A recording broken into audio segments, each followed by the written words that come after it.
Cari fratelli e sorelle, buongiorno.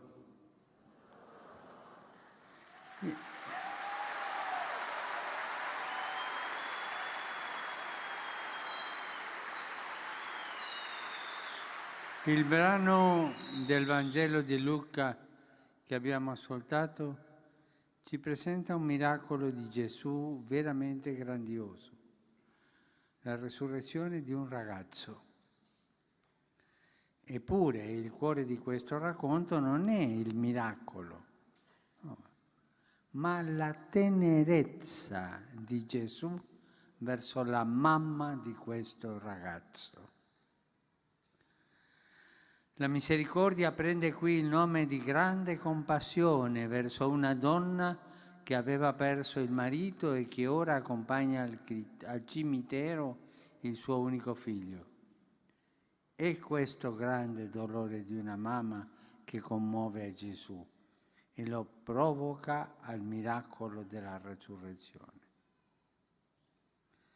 Nell'introdurre questo episodio, l'Evangelista indugia su molti particolari. Alla porta della cittadina di Nain, un villaggio, si incontrarono due gruppi numerosi che provengono da direzioni opposte e che non hanno nulla di comune. Gesù, seguito dai discepoli e da una grande folla, sta per entrare nell'abitato, mentre da esso sta uscendo il mesto corteo che accompagna un defunto, con la madre vedova e molta gente.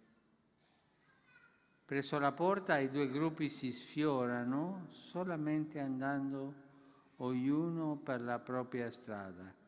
Ma è allora che San Luca annota il sentimento di Gesù.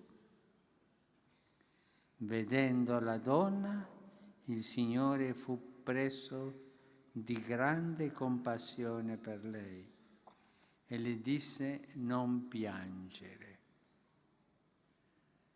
Si avvicinò e toccò la bara mentre i portatori si fermarono.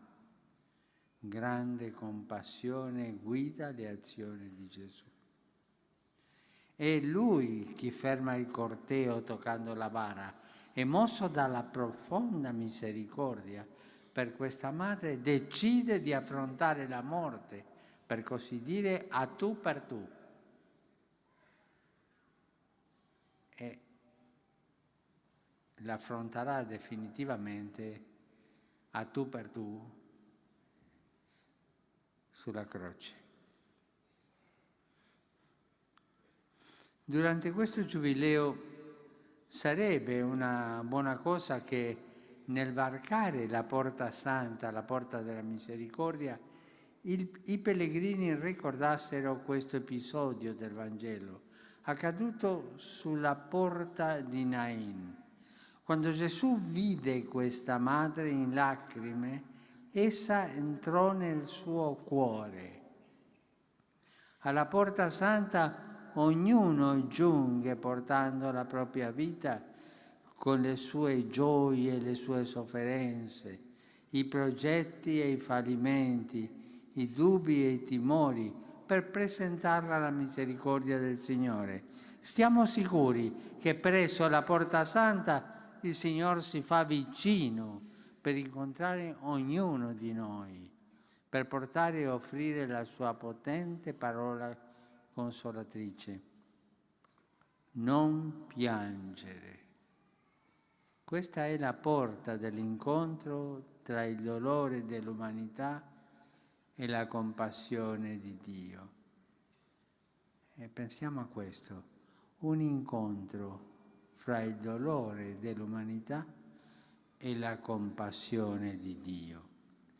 Varcando la soglia noi compiamo il nostro pellegrinaggio entro la misericordia di Dio che, come al ragazzo morto, ripete a tutti: dico a te, alzati.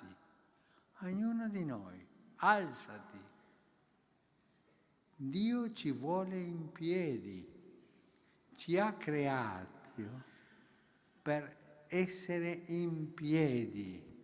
Per questo la compassione di Gesù porta a quel gesto della guarigione, a guarirsi, e la parola chiave è alzati, mettiti in piedi, come ti ha creato Dio, in piedi. Ma Padre, noi cadiamo tante volte, avanti, alzati. Questa è la parola di Gesù sempre. Nel varcare la porta santa cerchiamo di sentire nel nostro cuore questa parola, alzati.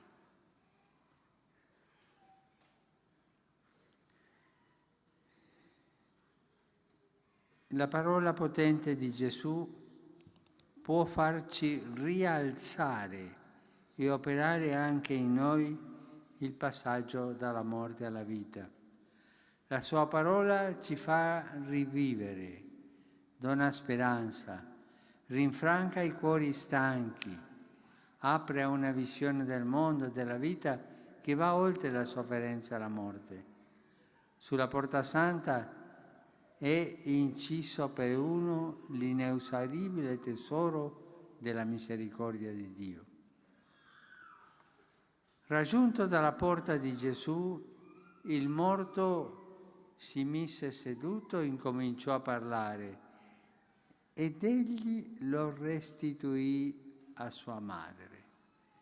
Ma questa frase è tanto bella, indica la tenerezza di Gesù. Lo restituì a sua madre. La madre ritrova il figlio. Ricevendolo dalle mani di Gesù, essa diventa madre per la seconda volta, ma il figlio che ora le è restituito non è da lei che ha ricevuto la vita. Madre e figlio ricevono così la rispettiva identità grazie alla parola potente di Gesù e al suo gesto amorevole. Così, specialmente nel Giubileo, la Madre Chiesa riceve i suoi figli riconoscendo in loro la vita donata dalla grazia di Dio. È in forza di tale grazia, la grazia del battesimo, che la Chiesa diventa madre e ciascuno di noi diventa figlio.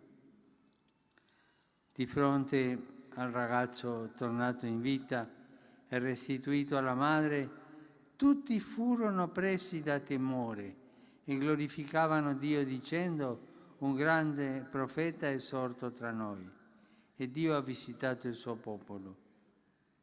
Quanto Gesù ha fatto non è dunque solo un'azione di salvezza destinata alla vedova e al suo figlio, o un gesto di bontà limitato a quella cittadina. Nel soccorso misericordioso di Gesù, Dio va incontro al suo popolo. In Lui appare e continuerà ad apparire all'umanità tutta la grazia di Dio. Celebrando questo giubileo, Dio ha voluto fosse vissuto in tutte le chiese particolari, cioè in tutte le chiese del mondo, e non solo a Roma. È come se tutta la Chiesa sparsa nel mondo si unisse nell'unico canto di lode al Signore. Anche oggi la Chiesa riconosce di essere visitata da Dio. Per questo, avviandoci alla porta della misericordia, ognuno sa di avviarsi alla porta del cuore misericordioso di Dio, del cuore misericordioso di Gesù. È Lui, infatti, la vera porta che conduce alla salvezza e ci restituisce a una vita nuova. La misericordia, sia in Gesù, sia in noi, è un cammino che parte dal cuore per arrivare alle mani. Cosa significa questo? Gesù ti guarda,